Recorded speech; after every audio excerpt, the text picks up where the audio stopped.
வணக்கம் வணக்கம் வணக்கம் நண்பர்களே, நான் கேரளா போறேன் அப்படிங்கிறதுக்கான 3வது எபிசோடோட காணொலி தான் இது. இந்த காணொலியில் ஃபர்ஸ்ட் ஸ்டார்டிங்லேயே நாங்கள் எல்லாருமே போய் சேர்ந்தது, அதாவது எங்கள் ரூமுக்கு போய் சேர்ந்த உடனே கிளம்பி போன இடம் பார்த்தீங்கன்னா மெடோஸில் போயிட்டு சுற்றி பார்த்தா ஒரே காடு. அதில் பார்த்தீங்கன்னா நடுவுலலாம் ஒரு பார்க்கமெல்லாம் வச்சுருந்தாங்க. அந்த இடத்த எல்லாத்தையுமே தாண்டி போய் ஃபோட்டோஸ் எல்லாம் எடுத்து ஷூட் பண்ணிவிட்டு கொஞ்ச நேரம் ஒரு போசிங்கை போட்டு திரும்பவும் அந்த பக்கம் போய் டொலிஸை வேடிக்கை பார்த்துக்க போனதுக்கப்புறம் பார்த்தீங்கன்னா நேரமான உடனே பசங்களால் அடக்க முடியவில்லை, அதாவது கை நடுக்க எடுத்துக்கிச்சு. ஸோ அதனால் நாங்கள் ஸ்ட்ரெயிட்டாக டீ கடையை பார்த்து அட்டியை போட்டுட்டு ஒரு டீயை குடிக்கலான்னு பிளான் பண்ணிட்டு போயினதுக்கப்புறம் பார்த்தீங்கன்னா சாப்பாட்டு கடையும் பார்த்தாச்சு. அப்படியே சாப்பாடு டிப்பனை கட்டிடலாம், சரி அதாவது டின்னரை கட்டிடலான்னு சொல்லிட்டு பிளான் போட்டு கட்டிட்டோம். ஏன்னா அவங்க இதில் ரூமில் என்ன சொன்னாங்கன்னா ரொம்ப அதிகமாக அமௌண்ட் சொன்னாங்க. ஸோ அது செட் ஆகாது அப்படின்னு சொல்லிட்டு கேம்ப் ஃபயர் வச்சு தரேன்னு சொல்லிவிட்டு ஏமாத்திட்டாங்க நண்பர்களே. ரொம்ப டிப்ரெஷன் ஆகி போச்சு.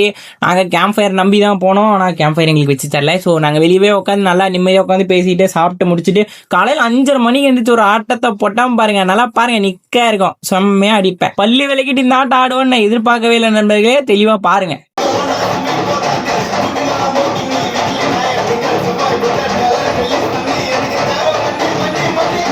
மனவலிமை கொண்டு காத்திருந்து என்னோட வீடியோ பார்த்ததுக்கு ரொம்ப நன்றி. ஸோ இதுக்கப்புறம் பார்த்தீங்கன்னா கதையே இருக்குது. ஏன்னா நாங்கள் ரூமை வெக்கேட் பண்ணிவிட்டு சீக்கிரமாக நாங்கள் 5:30 மணிக்கு வர சொன்னாங்க, நாங்கள் 7:30 மணிக்கே போயிட்டோம். எதுக்கு எங்களை திட்டணும் சொல்லுங்கள் பார்க்கலாம். ஸோ எல்லாரும் குளிச்சுட்டு ரெடி ஆகிட்டு 7:30 மணிக்குள்ள கரெக்டாக வண்டி ஏறிட்டோம். வண்டி ஏறினதுக்கப்புறம் பார்த்தீங்கன்னா போகிற வழியெல்லாம் ஒரு சூப்பரான இயற்கை காட்சிகள் எல்லாம் பார்த்துட்டு ஃபோட்டோஸ் எல்லாம் ஷூட் பண்ணிவிட்டு மெயினாக ஒன்று பண்ணாமல் பாருங்கள், கங்னம் ஸ்டைல் டான்ஸாக ஒன்று போட்டான்.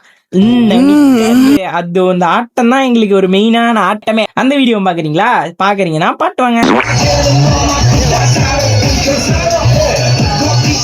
இதுக்கு மேலே பார்த்தீங்கன்னா ஃபுல்லாக மெமரிஸ் அப்படியே பஸ்ஸில் கேரி பண்ணிட்டு போயிட்டு அவங்கள பற்றி இன்ட்ரடியூஸ் பண்ணிக்கிறது, அவங்கள பற்றி ஃபன்னியான மெமரிஸை பேசிக்கிறது அப்படின்னு சொல்லிட்டு போயிட்டு இருந்தது. நடுவில் பார்த்தீங்கன்னா பஸ் பிரேக் டவுன். என்னன்னு பார்த்தீங்கன்னா 4 வகையிலே வண்டி நின்றுச்சு. என்னமோ பண்ண சொல்லியிருக்காங்க, பசங்க பண்ணவே இல்லை. ஸோ பெரிய பிரச்சனையாக அந்த ஃபேஸ் பண்ணது. அப்படியே அதுக்கு மேலே பஸ்ஸில் நாங்கள் ட்ராவல் பண்ண முடியாது. ஸோ அதனால் கேப் ரேபிடோவில் வச்சு புக் பண்ணி நாங்கள் எல்லாருமே கேபில் போக வேண்டிய டெஸ்டினேஷனுக்கு போயிட்டு இருந்தோம். ஸோ இதுக்கு மேலே பார்த்தா வேலைக்காவது போய் ஆகணுங்கிற ஒரு ரீசனுக்காக போயிட்டோம்.